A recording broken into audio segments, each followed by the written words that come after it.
Police say that a mother and her teenage daughter were brought to this home from a foreign country and forced into sexual servitude. It's such a terribly tragic and disturbing case that's been uncovered right here in our area. A man accused of using threats of deportation to force a woman from Nicaragua and her young daughter into sexual servitude. Our Ken Lemon is live tonight in Cleveland County, and I know you spoke to the suspect's mother, Ken. What did you hear?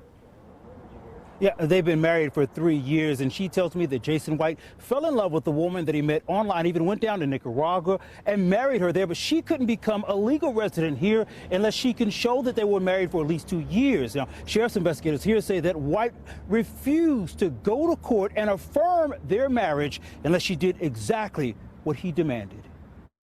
Don't do this to my son, that he's innocent. Toddy White cried and said her son Jason White would never threaten his wife for sex favors. He loved her. She said her son is a Gulf War veteran who was disabled and unable to work because of severe PTSD. She said the couple seemed to be happy until his wife and her stepdaughter arrived in Kaiser. She came over here. It seemed like she just changed. No one answered the door at their newly built home today. White's mother said he did his best to make this a happy home. It just blowed her mind how she could do him this way. Sheriff's investigators say White's wife and daughter were dependent on him to stay in the U.S. He knew it and exploited it. Too much control. He said White's ultimatums ruined his wife and her daughter, who were thousands of miles away from home, here as temporary residents only without his help.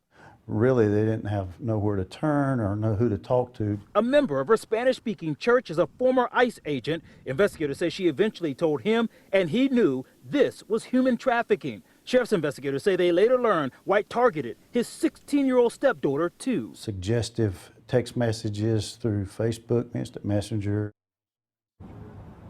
He said that White also inappropriately touched the teen. They moved out of the house and in with friends in Kaiser. Jason White is out of jail on bond, Scott. All right, Ken, disturbing to say the least. Thanks for the live update.